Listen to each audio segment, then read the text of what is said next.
Nightmare House 2, by far Half-Life's most successful horror mod. Today I, someone that can't handle any kind of horror for the life of me, Alter. I'm here to summarize, review and analyze this mod and to let you know how it managed to become Half-Life's most successful horror mod ever made. I really wasn't looking forward to doing this. Whoa, whoa, whoa, whoa. Oh my god.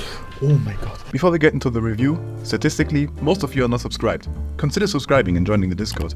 Alright, let's get into it. Okay, so first I quickly want to answer a very valid question. What about Nightmare House 1? Nightmare House 1 first released in 2005 and is actually completely obsolete these days. That mod was fully remade and included in the sequel as a prologue. So you are actually doing everything right and simply playing Nightmare House 2 first, which released in 2010. Also, I want to give a quick epilepsy warning. Horror games love flickering lights, so if that's anything that could trigger your epilepsy, perhaps only listen to this video instead. Alright, so let's boot up Nightmare House 2. Playing the prologue, which is the remake of the first part, it starts off with the protagonist crashing their car against a tree. Now for some odd horror story reason, the player decides to get out and look for help in an ominous house in the middle of the woods. Breaking into private property for no apparent reason by going into the small garden house, we acquire an axe. It has two types of attacks. A main primary fire hit and a bigger swing secondary fire hit, similar to the pipe wrench of opposing force. We find a big smear of blood in front of the front door, which doesn't scare away our protagonist. We try and go in through the basement entrance, to which we quickly collapse down another level and are now deep inside of the house. Very quickly do we come to find a dead body, which now fully confirms our suspicions that something is wrong here. Man, this place seems unsavable. Honestly, I think the only thing that could save us here would be a tank or a warplane. Wait, what is that? Is that the sponsor of this video? A huge thank you to War Thunder for sponsoring this video. If you have somehow not heard about War Thunder yet, it is the most comprehensive vehicular combat game ever made. There are over 2,000 tanks, planes, helicopters and ships you can play as in dynamic combined arms PvP battles. Every single vehicle in the game is incredibly detailed and modeled down to their individual components, which makes for the most immersive combat experience you can get. Not only are there 2,000 types of vehicles, but you can furthermore customize your vehicles by applying one of the hundreds of camouflages, placing historical markings, and even adding 3D decorators such as bushes and equipment on your machines, allowing for a near infinite amount of customization. No matter if you're looking for a fast action-packed match or a more realistic and tactical experience, War Thunder offers intense PvP battles at various immersion levels for all playstyles. Furthermore, the game looks awesome, featuring 4K resolution with extremely great graphics and incredible amounts of detail. Become immersed in the astonishingly great atmosphere of War Thunder thanks to the authentic sound effects and beautiful music they feature. What I personally love most about War Thunder is the fantastic realistic destruction. You guys know I love me some good looking destruction in video games, and War Thunder nails it, and does so in live gameplay. Download War Thunder for free now on PC, PlayStation 5 and Xbox X and S, or the previous console generation, using my link, which gives a large bonus pack for anyone that hasn't played the game in the last 6 months. This large bonus pack includes multiple premium vehicles, a premium account, and an exclusive 3D decorator for your vehicles and much more. This offer is available for a limited time only, so what are you waiting for? Play War Thunder now for free.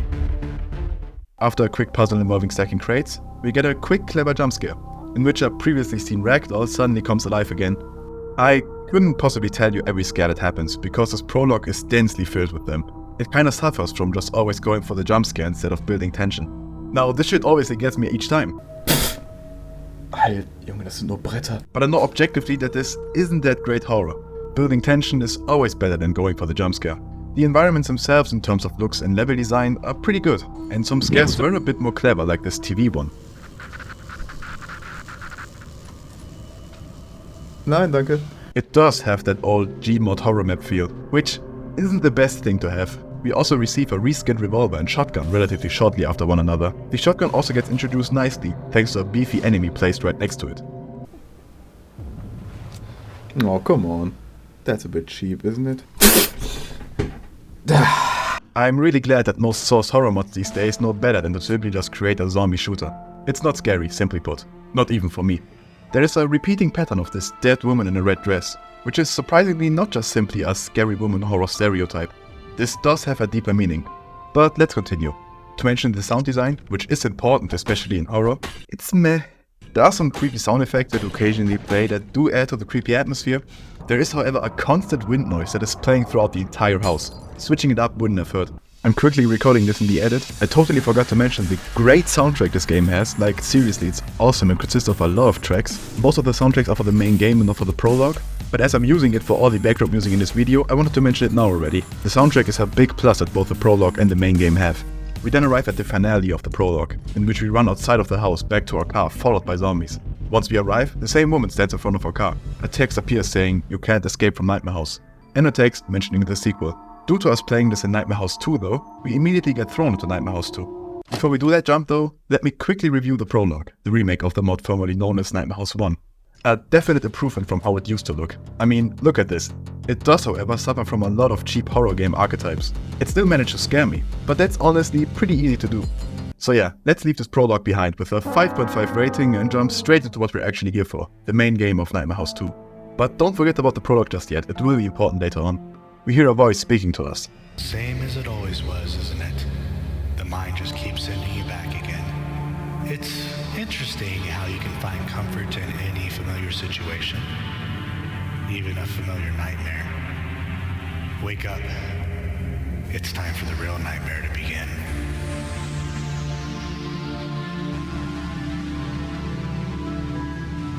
Nightmare House 2 uses the opportunity to immediately turn the first game into a dream sequence, which is probably the best thing they could have done. We now awake in a cell, seemingly in an insane asylum. The chapter is called Rebirth. We immediately see the woman from the house again running past us, and a dead SWAT unit. We also hear an intercom voice, custom voice acting. Security alert. Area under lockdown. Please remain calm and wait for further assistance. It explains that the area is under lockdown. I like the atmosphere this builds. We are seemingly alone in some kind of huge complex. To anyone that has played Underhell before, this might seem familiar. You will probably not be surprised to learn that this was made by the same team, Recreate Stuff. Wandering around a little more, we find a lever that is able to lock down and then receive a message over a radio. Hello? Can you hear me? Yes, I'm talking to you. Look, if you want to get out of here, then do exactly as I say. I know you have a lot of questions, but for now it's absolutely vital that you get here as quickly as you can. First, we're going to need to get you armed. Head to the cafeteria, then to the kitchen. You'll find a surprise waiting for you there. You will need it. Which is followed by whispers and a quick flash of the woman in the red dress. Let's call her Emily for now. No particular reason. We do as the voice on the radio says and find an axe. Also, the dead cook we got it from stands up again, which means some kind of zombies are real in this world. This game also features a pretty cool gift system. This guy continued on without a head. Going past the dead SWAT unit, we find that it's gone. We hear the voice on the radio again, mentioning that the axe we have now used to be his and that he doesn't know how it got there. According to him though, we're going to need it. In case it isn't obvious by the footage, this does a lot better of a job at building up an atmosphere and tension than the Prologue did. It's still pretty jump scary, but overall a lot better. It also opens up many mysteries. Why are we here? What is this place? Who's Emily? Who's the guy on the radio? The latter one of these questions actually gets answered as we get to see him shortly afterwards. We find a pistol in a room to which the monitors enable. He introduces himself as Dr. Romero. He explains that we, by we he means himself and the player, are the last one stuck down here due to complications. We are fully cut off. He gets disconnected right as he's about to say, I've heard that they're sending him. He connects again and further adds that he will explain everything once we get to him and that he's opening the elevator doors for us, to which he gets cut off again. Here one of the better scares happens. The lights go out one by one, to which Emily slowly teleports closer and closer to the window, eventually just standing there. It is now the player that has to make the next move by going out of this room to where she is. This is pretty creepy, though not met by anything once you do manage to collect your courage and move to the elevator. The elevator, to everyone's surprise, doesn't function properly. We get thrown up and down and eventually have to quickly jump out before it crashes down again. We fight against another zombie, after which the intercom voice finally explains where we are. Here at Never Lose Hope Hospital, we are taking great care to ensure the comfort and tranquility of our patients. So we are trapped deep inside of a hospital. Dr. Romero speaks to us again. He says that his security access is limited, but he'll do what he can to help us, like opening this door for us. I must say that I think it's a great detail that there are actually always cameras when he connects to us, which explains how he knows where we are. The intercom voice gets scarier and is actually one of my favorite elements of this mod. Up until now it has been pretty generalized messages. Now it just announces exactly where we are. You are now entering the radiology department. All cell phones and electronic devices must be switched off in the designated areas. The fact that it's still mentioned so nicely, like it didn't just directly talk to us. Also, I'm glad to report, the sound design got a lot better. Changing soundscapes depending on where you are and general nice ambience that adds to the atmosphere. We solve a puzzle and then see this other zombie type of enemy get introduced. Seems to be another antagonist of this mod, as if Emily wasn't enough. Dr. Romero reaches out again and specifies that we aren't exactly alone, in case we didn't notice yet. He opens some doors for us, to which we get our first cutscene that has a deeper meaning, which I can't really explain as of yet. However, I can describe what we're seeing. There is this hallway that stretches out in length, and we eventually move outside where we see nothing but what seems to be Emily sitting in a wheelchair, to which we see flashing images of something? Some kind of spiky metal sphere attached to something. Kinda looks like a bomb. We wake up in a random room with a chair. The door closes as Emily runs out of it. Seems like she placed us here. We see a pretty creepy creature run past. Oh no, I didn't like that. After seeing that absolutely creepy creature, the intercom finally acknowledged that it's speaking directly to us.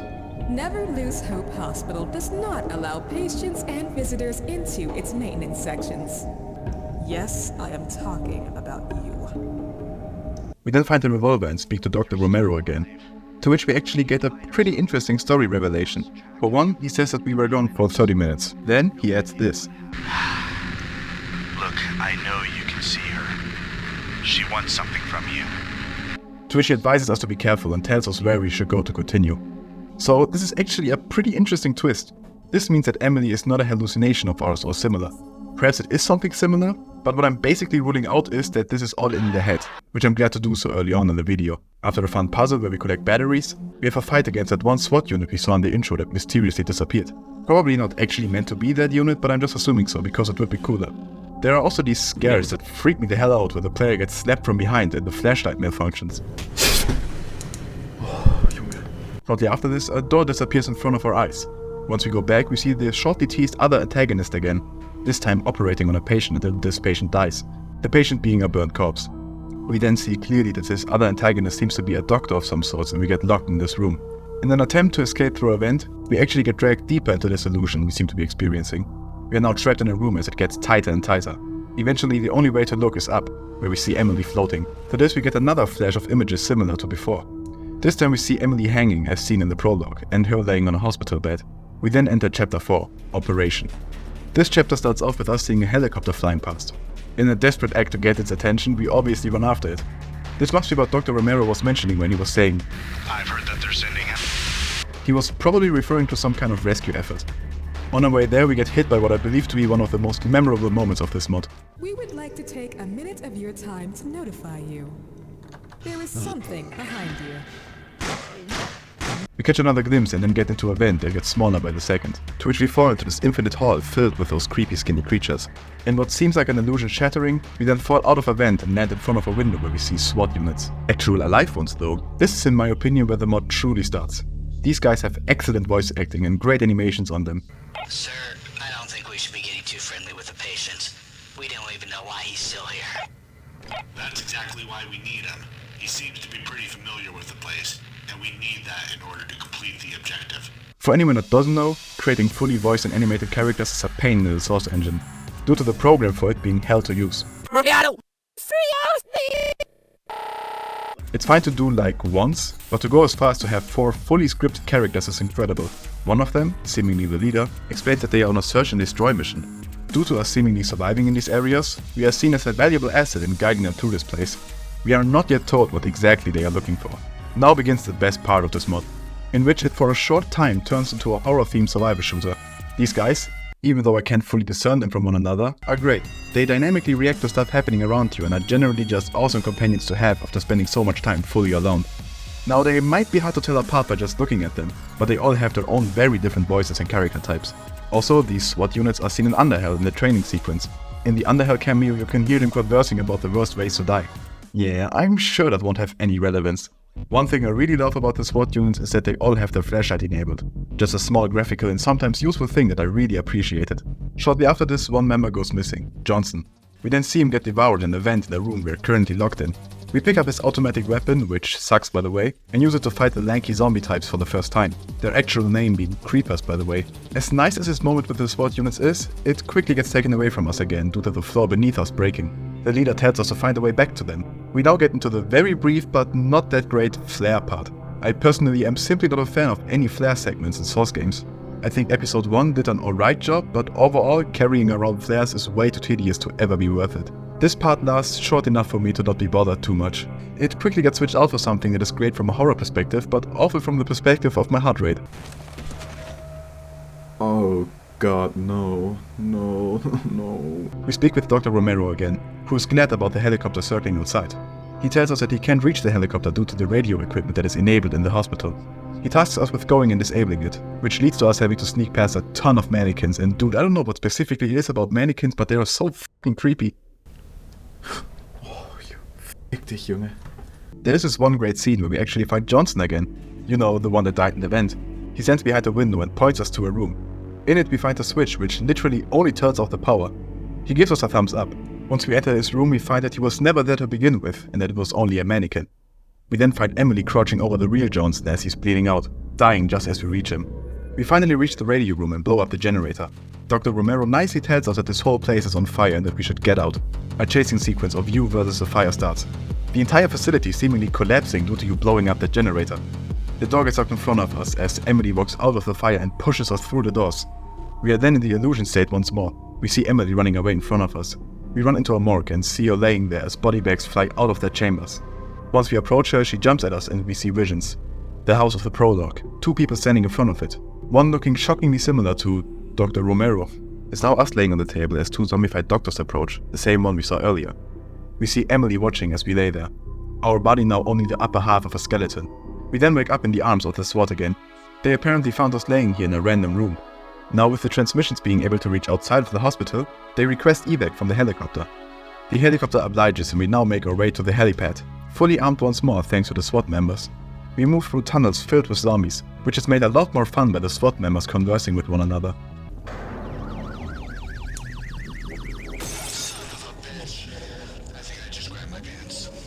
A great, memorable part of this mod. Our feelings get played with a bit in a sequence where we try to open a door by entering a vent. Once in that vent, we see that all of them seemingly quietly died. When we do manage to open the door, they are all there again, which I thought was a fun element. We then fight through a warehouse with some action music alongside the SWAT, a pretty fun sequence as well. As I said, this part of the mod where we are alongside the SWAT is the definite highlight. We then hear a sudden sound followed by blurry vision for a second, which at least one of the other members seems to experience as well. He complains about a headache and not seeing correctly. The others caringly remind him that we're almost out of here. I thought this was great because I'm really tired of characters in video games just brushing off things happening to others. Actually seeing caring individuals in games makes me care 1,000 times more for them. We split up to open a gate alongside one of the members. Once we return, we see the guy who complained about the headaches, whose name is Mike by the way, aiming his gun at the leader. The leader is trying to calm him down, but Mike is certain that it is the leader's fault that we are so deep in this mess and that he's only leading us down further. It is now up to us to shoot and kill Mike, which if you don't do it, the game will fail eventually due to the leader dying. A pretty cool sequence. Something worth of note here, depending on how fast you decide to kill Mike, the leader will say something different. If you do it way too quickly, he'll comment, What are you doing? You could have talked him down. if you wait until Mike actually reloads his gun, he will say, That was a close one. Thanks. a very small detail that adds a lot to the quality of this mod. We continue fighting our way to the helipad, still in the same tunnel filled with zombies, when Leroy is suddenly out of breath. Leroy being the SWAT unit that is not the leader. Leroy leans against a garage door when he is suddenly pulled away by what seems to be a giant creature behind the garage door. As it tries to bang through, we make a run for it. The helipad is not far away. We fight our way through a slew of zombies and eventually reach the helipad. Looking outside, this hospital seems to literally be in the middle of nowhere. We contact the helicopter and it approaches. However, we see what seems to be some sort of tear in reality as the pilot says,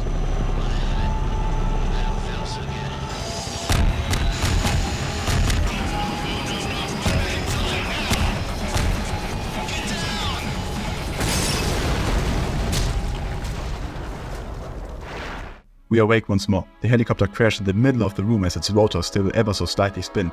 We see the leader bleeding out. After grabbing his shotgun, he tells us the entire story of what happened. This hospital, it's been abandoned for a while now. Some things happened here. People went missing. They just covered it all up. However, not so long ago, they detected something beneath the hospital. A pulse.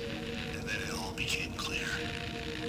We found that same signal in the past, in that old house in the woods up north.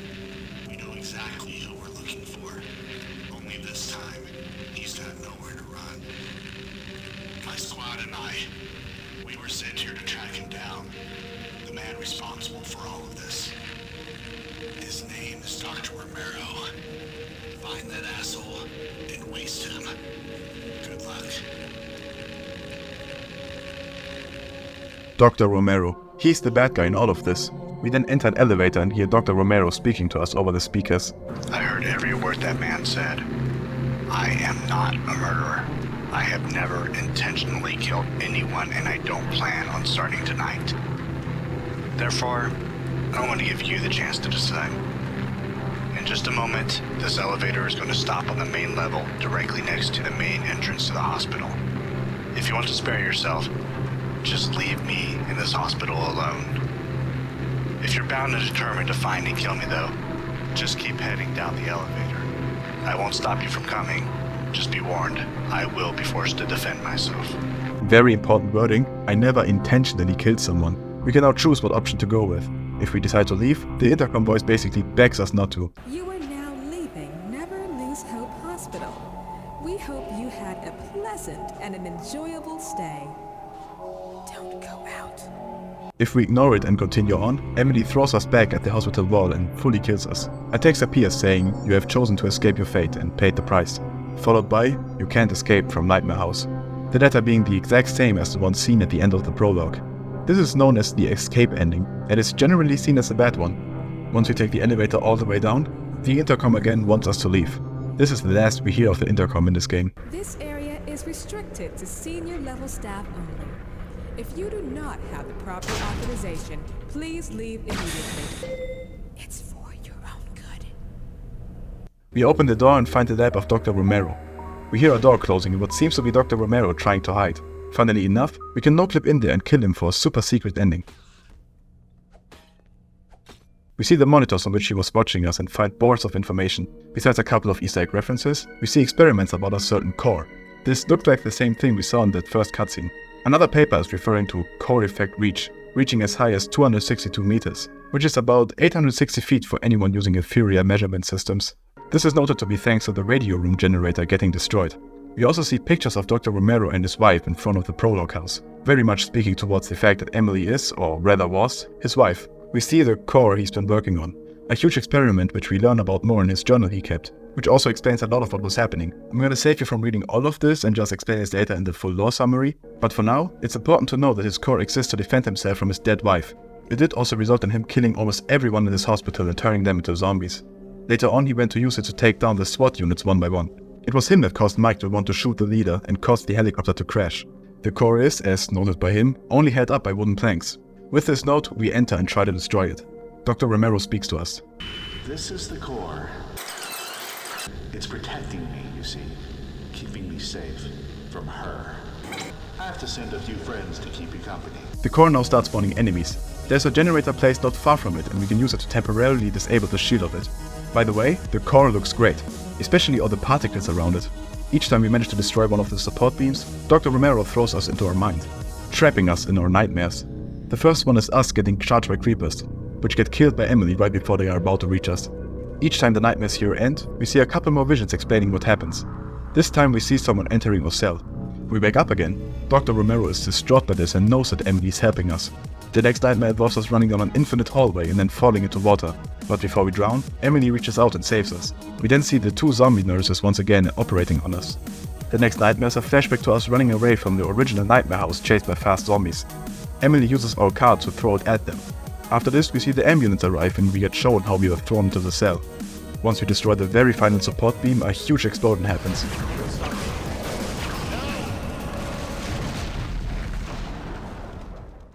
We lay on the floor as Dr. Romero approaches. The core is still functioning. He taunts us, saying, I guess I won.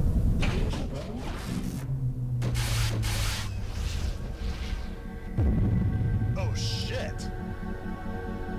Emily. Emily, my love, it worked. You're back. I'm sorry for everything that's happened. I'm sorry for everything I had to... No! No! Ah!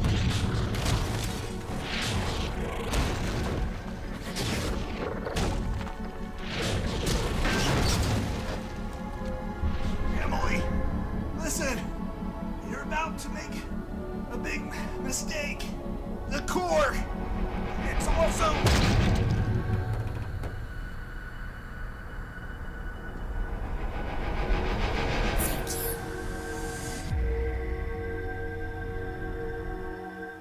followed by the credits. A beautiful ending followed by a bit of a post-credit scene. Once the credits are over, we hear...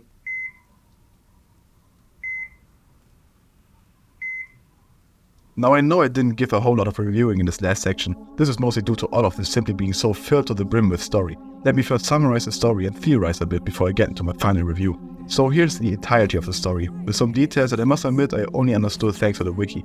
Dr. Romero works as a scientist for an unknown company. His profession involved experiments that involved the undead, illusions and the human mind. Him and his wife had recently moved into a new house, the house seen in the prologue. His wife was never fond of the experiments he did. One day he decided to use his wife for his experiments, specifically those of mind control, accidentally killing her in the process. This is what we saw when the two nurses were experimenting around on her body and Emily was watching. In a failed attempt to revive her, Dr. Romero ended up resurrecting merely her spirit. In February 2013, Romero apathetically fled and took shelter in the Never Lose Hope Hospital, a mental institution.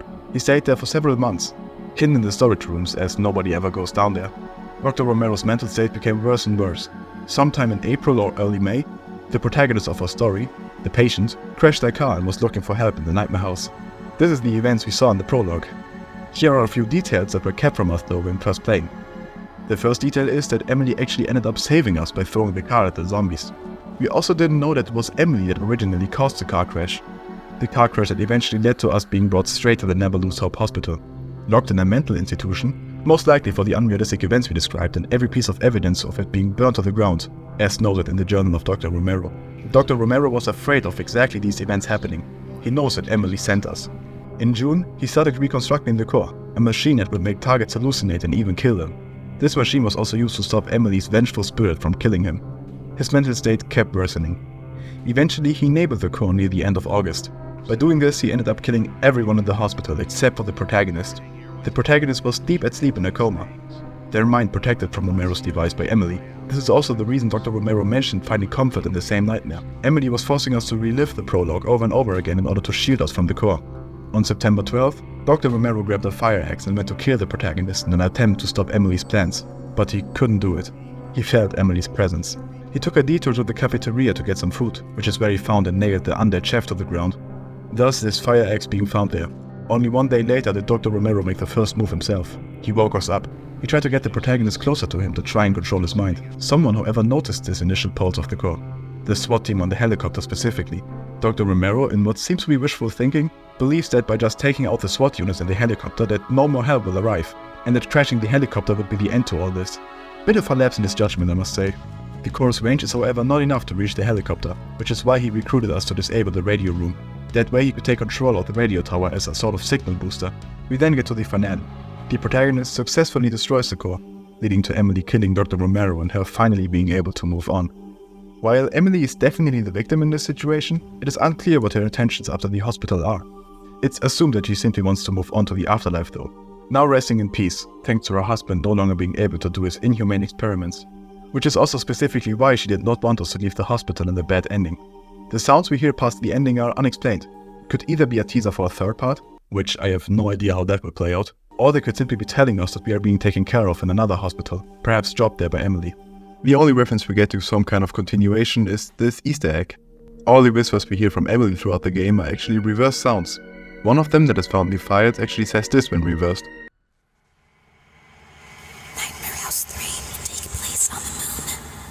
This is just an Easter egg though, I don't think this is anything serious. Or is it? So let's get into my final review of Nightmare House 2. Nightmare House 2 is definitely a very memorable mod, which is mostly due to its story. Not a lot of Half-Life 2 mods go for a daring story, and while a plot twist that reveals the bad guy to be a good guy isn't the most original thing to have ever existed, I greatly appreciate the amount of world building and background it builds, and specifically how it managed to tie in the events of Nightmare House 1 really well. I wish the mind controlling arc of Dr. Romero was further explained though. I really only found out about it through the wiki. Looks wise, everything is great, and generally I like the level design. Now to the gameplay, the most important part, which, because this is a horror mod, will include how scary it is. For this specifically, I want to split this entire mod up into 3 parts. Part 1 is the prologue, so Nightmare House 1. Part 2 is everything up to the first time we encounter the SWAT units. Part 3 being everything afterwards. I obviously already gave you my review to Nightmare House 1 earlier on in the video, so let me get straight to Part 2 and 3. Part 2 I think starts off strong. The tension builds quickly as we first venture around the hospital. Now, one thing this mod doesn't really get quite right is Scares. The primary source of scares in this mod is by her appearing in some location and doing something like pushing boxes at you or whatever. Once you know that Emily isn't going to do anything to you other than appear for a short moment, it really just turns into jumpscare galore once more. I don't know if you've ever played those shitty haunted Gmod maps before, whoever made those, but it's basically similar to those. There were a few puzzles which are also worth mentioning. I generally enjoyed those. Now part 3, so everything after the first time meeting the SWAT units, is a whole different story. While I wouldn't say it is that scary for the most part, except for the mannequins, it's just a really fun game overall. The gameplay turns very similar to that of Underhell, but also the segments where we are on our own here are better than those of the first half of the hospital. The finale makes for a good and more specifically interesting boss fight as well. I played on easy for the video, which does make the mod a walk in the park basically. I was never even close to dying, which is fine for easy obviously. I personally recommend you to play this mod on hard. This at least adds some sort of tension to the zombies, even if not the scary but more of the panic kind. Also, leaving the segmented review of the gameplay behind, the weapons are fun. I really like the shotgun and revolver specifically. The axe and pistol are fine. The pistol has nice sound design, which is its biggest plus. The axe swings really slowly, especially on the charge up. Which I mean, that is a given. But you legitimately have to press a secondary fire button like 3 seconds before you approach whatever you wanna hit. Which in most cases would be a zombie. The SMG however is absolutely awful and should have never existed in the first place. It feels like a worse version of the pistol that just fires slightly faster. I like the sounds kinda, but it truly feels like you're firing a paintball gun with the amount of damage you do. The enemies are fun. It's obvious that the creepers are just reskins of the fast zombie. So are all the enemies basically. The normal zombies and zombie SWAT are reskins of the normal zombies and zombies of Half-Life 2. The latter two do have more fun elements though. The gaming system on the normal zombies I previously mentioned is pretty fun, and the zombie and SWAT reskin has some shielded armor parts, which is a similar feature to the SWAT units in Left 4 Dead 2. To speak generally on Nightmare House 2, downloading this mod is generally worthwhile, as long as you don't expect it to be a horror experience.